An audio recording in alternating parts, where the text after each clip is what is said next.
نحمده ونصلي ونسلم على رسوله النبي الكريم وعلى آله وأصحابه أجمعين.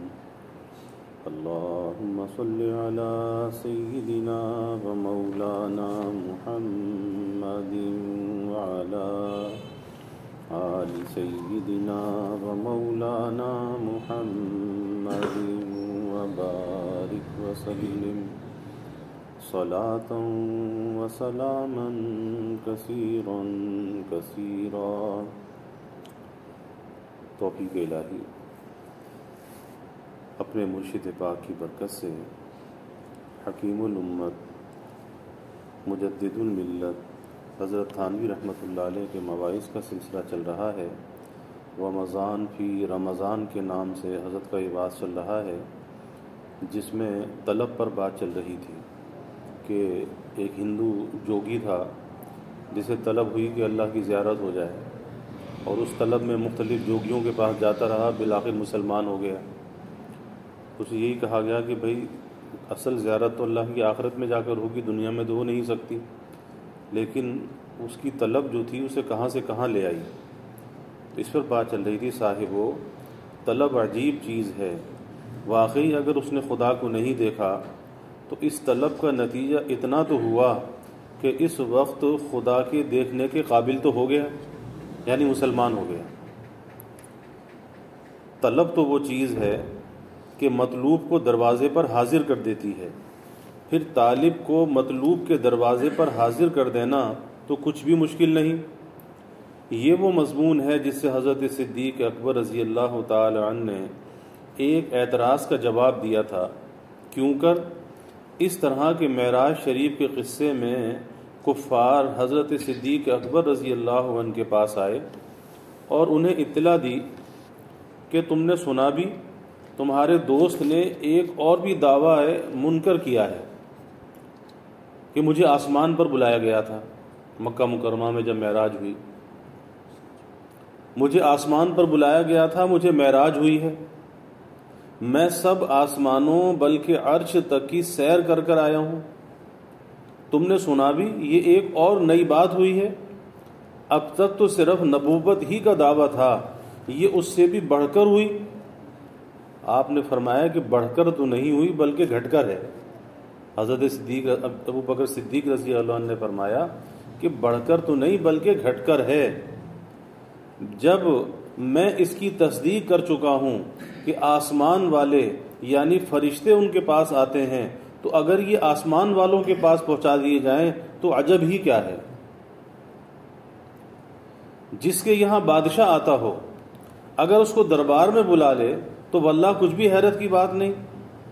میں جب جبرائیل علیہ السلام کی نسبت، جو کہ سدرۃ المنتہا کے بسنے والے ہیں اور عرش جن کا نشیمن، یہ تصدیق کر چکا ہوں کہ وہ خود محمد الرسول اللہ صلی اللہ علیہ وسلم کے دروازے پر حاضر ہوتے ہیں، تو اگر محمد صلی اللہ علیہ وسلم جبرائیل کے نشیمن پر تشریف لے جانے کا دعویٰ فرمائیں تو کیا میں ان کی تکذیب کر دوں گا؟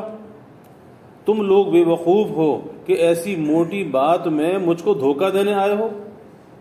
اگر محمد صلی اللہ علیہ وسلم کہتے ہیں تو مجھے ایمان لانے اور انہیں سچا سمجھنے میں کوئی تعامل نہیں ہو سکتا.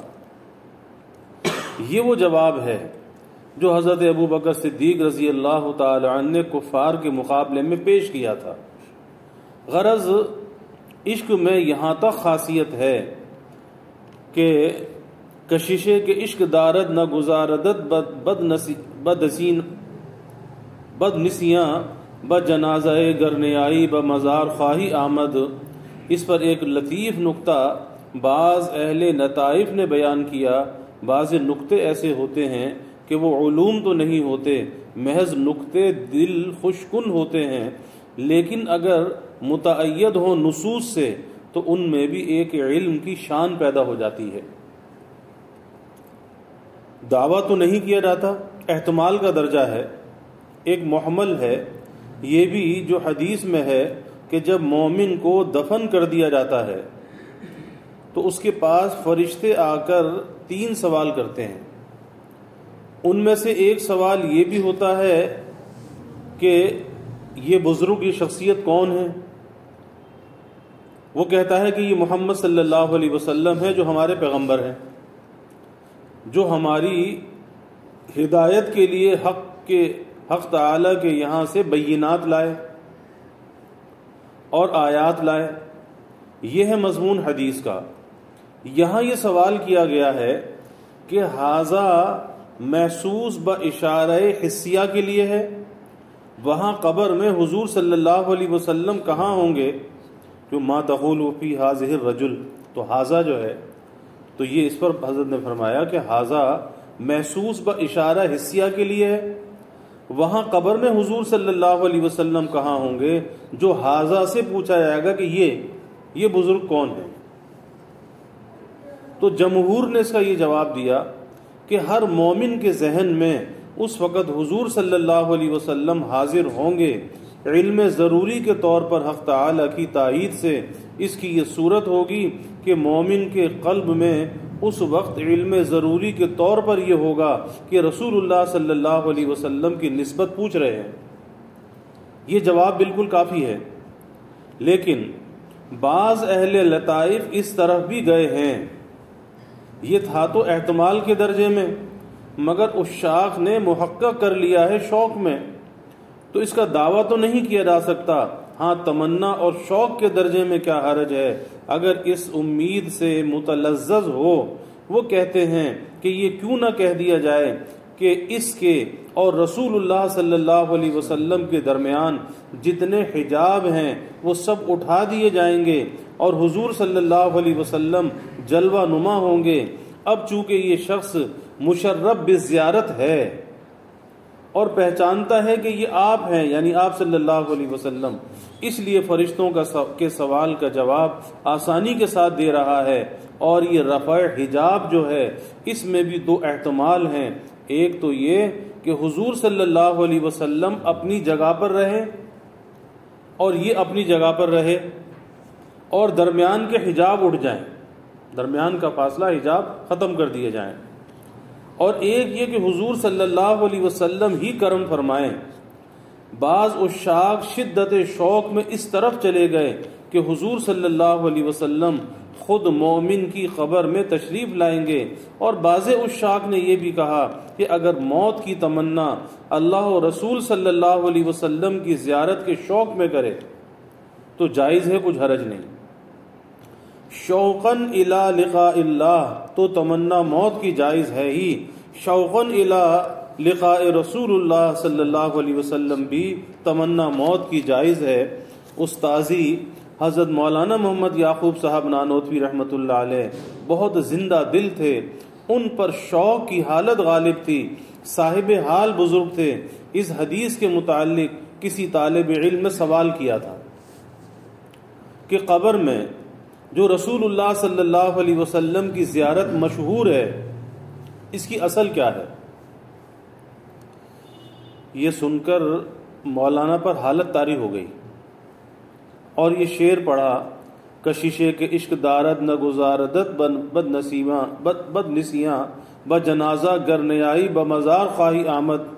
اور فرمایا کہ مقتضا تو اس تعلق کا جو ہم کو جناب رسول مقبول صلی اللہ علیہ وسلم کے ساتھ ہے یہ تھا کہ حضور صلی اللہ علیہ وسلم کی عمر اتنی طویل ہوتی کہ آپ ہر امتی کے جنازے پر خود تشریف لا کر نماز جنازہ پڑھتے. مگر خدا کی حکمتیں ہیں، آپ کی وفات ہی میں مصلحت تھی. خیر، اگر یہ دولت حاصل نہ ہو سکی تو کیا عشق کی خاصیت خالی جا سکتی ہے؟ اگر جنازے پر نہیں تو مزار ہی پر لا کر کھڑا کر دیا کہ دیکھ لو یہ وہی محبوب ہیں جن کے شوق اور محبت میں تم نے عمر گنوا دی اور اپنے آپ کو فنا کر دیا. مگر یہ سب مشاقین کے نکات ہیں اور ممکن ہے کہ ان کے گمان کے مافک ان کے اس شوق کو پورا بھی کر دیا جائے. کیا عجب ہے کہ گو یہ زیارت عام نہ ہو، لیکن حق تعالی بعض خاص عشاق کی کشش شوق میں یہ خاصیت محقق کر دیں اور ان کے اس امنیہ کو انا عند ظن عبدی بی کی بنا پر پورا کر دیں تو کیا بعید ہے۔ بہرحال میں اس کو عرض کر رہا تھا کہ طلب وہ چیز ہے کہ خود مطلوب کو طالب کے در پر حاضر کر دیتی ہے، تو اگر طالب کو مطلوب کے دروازے پر حاضر کر دے تو کیا تعجب ہے۔ اس شخص کی طلب نے اس کو مطلوب کے دروازے پر تو پہنچا ہی دیا جو اسلام ہے اور جو باب حقیقی ہے رویت باری تعالی کا، کہ وہ جوگی سے مسلمان ہو گیا۔ خیر رویت نہیں ہوئی تو رویت کے قابل تو بنا دیا، ہوسناک کے لیے تو کم ہے، مگر طالب صادق اور عاشق کے لیے تو یہی بہت کچھ ہے۔ میرا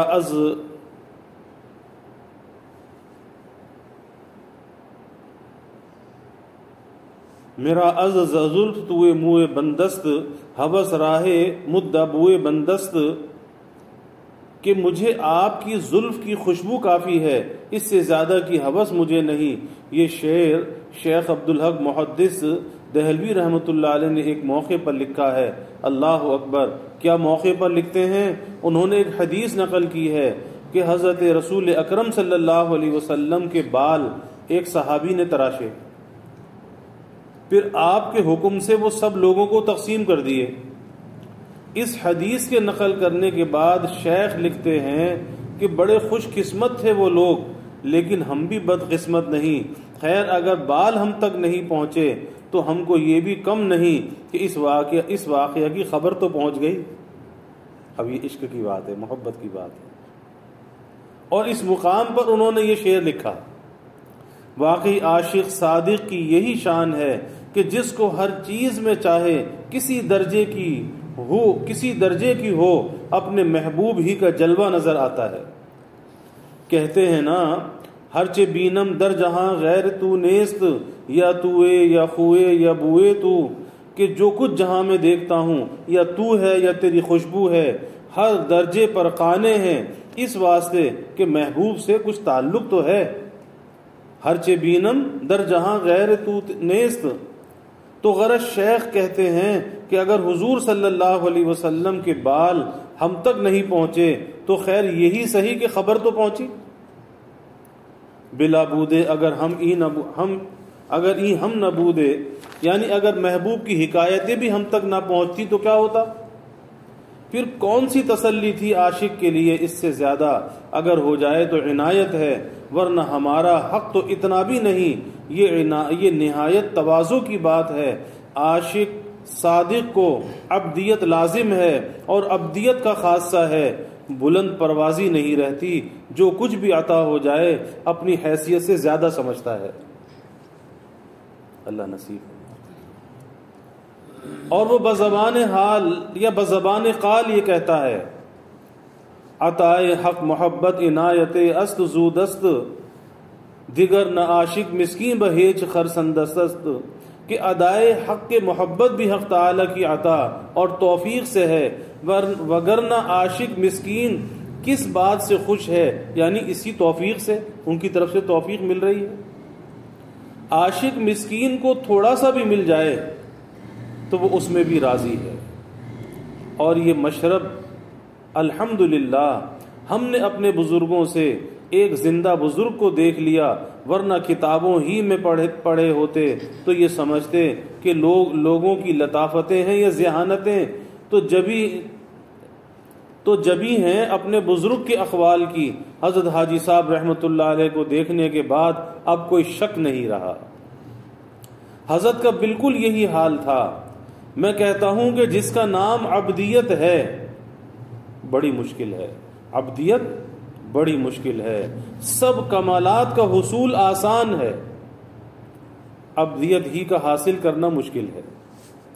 حضرت میں بفضل ہی عبدیت کامل عطا فرمائی گئی تھی، گویا عبدیت اس زمانے میں حضرت ہی کا حصہ ہے۔ ایک شخص نے آ کر عرض کیا کہ حضرت کوئی ایسی ترکیب ارشاد فرمائیں کہ جس سے زیارت جناب رسول مقبول صلی اللہ علیہ وسلم کی حاصل ہو جائے۔ فرمایا کہ آہا آپ کا بڑا حوصلہ ہے، آپ کا بڑا حوصلہ ہے کہ آپ کا ذہن حضور صلی اللہ علیہ وسلم کی زیارت تک پہنچتا ہے. آپ کا بڑا حوصلہ ہے، آپ کا ذہن حضور صلی اللہ علیہ وسلم کی زیارت تک پہنچتا ہے، آپ کی نظر بہت دور پہنچی.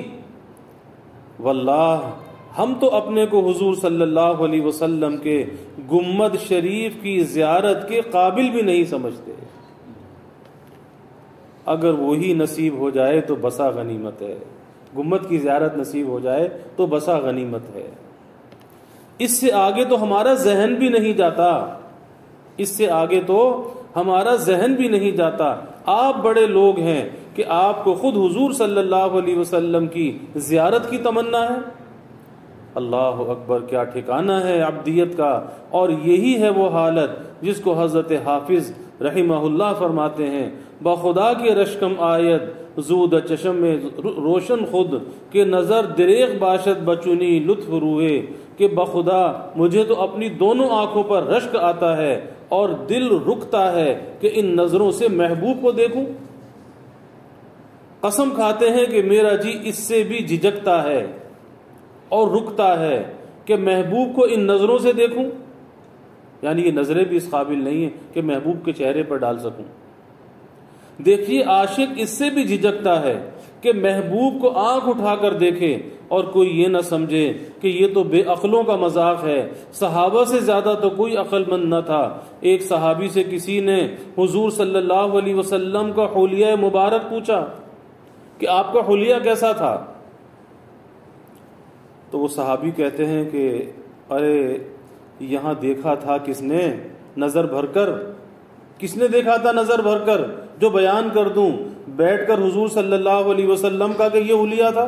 یعنی ہم تو نظر بھر کے دیکھ بھی نہ سکے، ہمت ہی نظر بھر کر دیکھنے کی کبھی نہ ہوئی. ایک کافر رئیس کی شہادت جو حدیبیہ میں صحابہ کی حالت دیکھ کر اپنی قوم کے پاس گیا تھا، انہوں نے پوچھا کہ کیا حالت ہے اصحاب محمد صلی اللہ علیہ وسلم کی. یعنی وہ شہادت دے رہا ہے، کافر تھا، رئیس تھا، مالدار تھا. اس سے کسی نے پوچھا جب اپنی قوم کے پاس گیا کہ بھئی اصحاب محمد صلی اللہ علیہ وسلم کی کیا حالت دیکھی، حالت تو بیان کرو. اس نے بہت سے واقعے حضور صلی اللہ علیہ وسلم کے ساتھ ادب و عظمت کے بیان کر کے مختصراً یہ حالت بیان کر دی. یعنی گھور کر نہیں دیکھ سکتے، حضور صلی اللہ علیہ وسلم کو گھور کر نہیں دیکھ سکتے. اور گھورنا کسے کہتے ہیں؟ نظر بھر کر دیکھنے کو، کہ نظر بھر کر دیکھا جائے. غرض کسی کی ہمت نہیں تھی کہ حضور صلی اللہ علیہ وسلم کو نظر بھر کر دیکھ لے. بس یہ حالت تھی صحابہ کی. اس سے معلوم ہوتا ہے کہ عموماً صحابہ نظر بھر کر نہیں دیکھتے تھے. اور یہ ہمت تو کس کی ہو سکتی تھی کہ نظر سے نظر ملا کر دیکھے؟ تو اس عشاق کی شان تو یہ ہوا کرتی ہے کہ تھوڑے سے پر راضی ہو جاتے ہیں، تھوڑے سے پر راضی ہو جاتے ہیں. وہی شیخ عبدالحق رحمہ اللہ کا مذاق ہے. تو میں کہتا ہوں کہ رویت کی قابلیت ہی عطا ہو جائے، رویت کی قابلیت ہی عطا ہو جائے. گو فی الحال رویت حاصل نہیں، لیکن وعدہ تو ہے، گو ادھار ہی صحیح تو وہ بھی کافی ہے. ایک عاشق کہتا ہے اگرچہ دور افتادم بدی امید خرسندم کہ شاید دست من بارے دیگر جانا من گیرد. اگرچہ دور پڑا ہوں لیکن اس امید پر خوش ہوں کہ شاید ہمارا محبوب حقیقی از راہ کرم ہمارا ہاتھ دوسری بار پکڑ کر اپنی بارگاہ کی طرف جذب فرما لے. امید بھی صرف اتنی کہ شاید ایسا ہو جائے، اور واقعی خرسندی امید پر بھی ہوتی ہے. ولو کان تواہما، یعنی یہاں تک کہ اشعب طمع کی حکایت ہے. یہ معمولی شخص نہیں ہے، بڑے معتبر علماء میں سے گزرے ہیں، مگر بیچارے مجبور تھے طمع کے ہاتھوں. ان کی طمع کی بہت سی حکایتیں مشہور ہیں. چنانچہ ایک بار انہیں بہت سے لڑکے چھیڑ چھاڑ رہے تھے. جو آدمی کسی بات میں مشہور ہو جاتا ہے تو قاعدہ ہے اسے لوگ چڑھایا کرتے ہیں. کسی بات میں مشہور ہو جائے تو لوگ اس کی چڑ بنا لیتے ہیں. انہوں نے لونڈوں سے کہا کہ میاں فلانی جگہ کھانا بٹ رہا ہے، لڑکے چھیڑ رہے تھے تو جان چھڑانے کے لیے کہا کہ جاؤ فلانی جگہ کھانا بٹ رہا ہے، یوں ہی جھوٹ موٹ کہہ دیا، اپنا پیچھا چھڑایا۔ اب وہ لڑکے بھاگے، پرانی اردو میں لڑکے کو لونڈے کہتے ہیں، تو وہ بھاگے اس طرف جھپٹے۔ انہوں نے جو دوڑتے ہوئے جاتا دیکھا تو اپنے دل میں کہتے ہیں کہ اجی شاید بٹ ہی رہا ہو، اور خود بھی پیچھے پیچھے دوڑنے لگے۔ تو حضرت کو طمع کے غلبے میں یہ یاد نہ رہا کہ میں نے ہی تو انہیں بگایا تھا، اور حضرت ہم ان پر تو ہنستے ہیں لیکن ہم سب مبتلا ہیں ایسے ہی عدم تدبر میں۔ ان کی طمع تو سب کو معلوم تھی، ہمارا عدم تدبر کسی کو معلوم نہیں، ہمارے دھوکے کا کسی کو پتہ نہیں وہ کیا عدم تدبر ہے، اور ہم کیوں کر دھوکے میں آ جاتے ہیں۔ وہ یہ ہے کہ ہم اول تو لوگوں کو اپنے جھوٹے حالات اور وضع سے اپنا معتقد بناتے ہیں، اور جب لوگ معتقد ہو جاتے ہیں تو اب ان کے اعتقاد سے خود ہی استدلال کرتے ہیں کہ ہم کچھ تو ضرور ہوں گے۔ تو جب تو لوگ اتنے معتقد ہیں، اگر ہم کچھ نہ ہوتے تو کیا سارے کے سارے بے وقوف ہی ہیں؟ اگر ہم واقع میں کچھ نہ ہوتے تو اتنے سارے لوگ ہمارے کیوں معتقد ہو جاتے؟ معلوم ہوتا ہے کہ ہم کچھ ضرور ہو گئے ہیں، اور یہ خبر نہیں احمق الناس کو کہ ہم ہی نے تو دھوکہ دے کر لوگوں کو اپنا معتقد بنایا ہے۔ اگر ہم کوئی ترکیب نہ کرتے اور پھر بھی لوگوں کا ہمارے ساتھ اعتقاد ہوتا تو اس میں تو احتمال ہو سکتا تھا، لیکن یہاں ہم ہی نے تو ترکیبیں کر کر کے لوگوں کو غلطیوں میں اور تلبیس میں ڈالا، ہم ہی نے تو سارا کارخانہ اور منصوبہ گانٹھا کہ کس طرح لوگوں کو اپنا معتقد بنانا چاہیے، اور جب لوگ معتقد ہو گئے تو اب ہم اس منصوبے کو بھول گئے، اور اب خود ہمارا بنائے اعتقاد ان کا اعتقاد ہے، ہمارا بنائے اعتقاد ان کا اعتقاد ہے۔ ہم ان کے اعتقاد پر بنا کرتے ہیں، یعنی اس کی بنیاد سمجھتے ہیں اپنے اعتقاد کی، تو گویا ہمارا اعتقاد ہماری ہی تلبیس پر مبنی ہے، گویا ہم اپنی ہی تلبیس سے اپنے معتقد ہیں، تو ہم اشعب طماع پر کیا ہنستے ہیں، ہم خود ایسی ہی بےہودگیوں میں مبتلا ہیں۔ یہ تو محض تذریع اور تتمیم میں فائدہ کے لیے عرض کیا گیا، باقی میرا اصل مقصود اس حکایت کے نقل کرنے سے یہ ہے کہ طلب اور محبت وہ چیز ہے کہ امید موہوم پر بھی طالب مسرور رہتا ہے، ایک موہوم سی امید پر بھی طالب مسرور رہتا ہے۔ اسی واسطے کہا گیا اگرچہ دور افتادم بدی امید خرسندم، کہ شاید دست من بارے دیگر جانا من گیرد، تو غرض یہ مذاق ہے عاشق کا کہ تھوڑا سا بھی اگر مل جائے تب بھی اسے کافی ہے۔ کہتے ہیں نا کہ ذکر میرا مجھ سے بہتر ہے اس کی محفل میں، ذکر میرا مجھ سے بہتر ہے اس کی محفل میں۔ کہیں یہ سنا تھا کہ ہمارا ذکر محبوب کی محفل میں ہو رہا تھا تو بس اسی پر خوش ہو گئے کہ خیر اگر ہم اس محفل میں نہیں تھے تو ہمارا ذکر تو تھا، بس اسی پر بیچارہ خوش ہے کہ میرا ذکر تو اس محفل میں ہے۔ مشہور ہے نا کہ ایک دیہاتی عورت اپنے شوہر پر عاشق تھی لیکن وہ اس کی طرف التفات ہی نہ کرتا تھا۔ ایک دفعہ شوہر گاجریں کھا رہا تھا، پہندی کاٹ کاٹ کر پھینکتا جاتا تھا، کھاتے کھاتے آپ کو جو جوش ہوا تو بیوی کے پہندی کھینچ ماری اور منہ پر زور سے، بیوی کے منہ پر وہ جو گاجر کا نچلا حصہ ہوتا ہے زور سے پھینک ماری، اور وہ اس کی آنکھ پر جا کر لگی۔ اب آنکھ بند بھی اور آنکھ میں درد بھی، لیکن اس حالت میں اس ڈومنی یا نائن کو بلایا اور اپنے باپ کے گھر یہ کہلا بھیجا کہ کھائی تھی گاجر ماری تھی پہندی، اماں سے کہیو کہ کچھ کچھ سہاگ بہوڑنے لگا ہے۔ یعنی اس پر بھی وہ خوش ہو گئی کہ میرے شوہر نے کچھ تو التفات کیا۔ اب آ گئے ہیں بھلے دن، چھیڑ چھاڑ تو شروع ہو گئی ہے، تو میرے گاجر کی پہندی تو ماری، اگر نہ مارتے تو میں کیا کر لیتی۔ تو یہ کیا ہے؟ عشق ہے۔ تو محبوب کے دربار میں اپنا بڑا درجہ ہرگز نہ چاہے گا، محبوب کے دربار میں عشق ہے، تو محبوب کے دربار میں عشق ہے تو محبوب کے دربار میں اپنا بڑا درجہ ہرگز نہ چاہے گا، اور عاشق کو تو شرم آتی ہے درجے مانگتے ہوئے، کیونکہ وہ اپنی حقیقت خوب جانتا ہے کہ میں کیا ہوں۔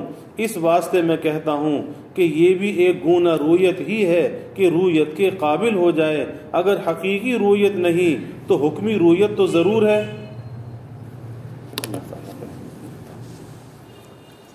الحمدللہ رب العالمین والصلاة والسلام علی اشرف الانبیاء والمرسلین، اللہم صلی علی سیدنا ومولانا محمد وعلى آل سيدنا ومولانا محمد وبارك وسلم۔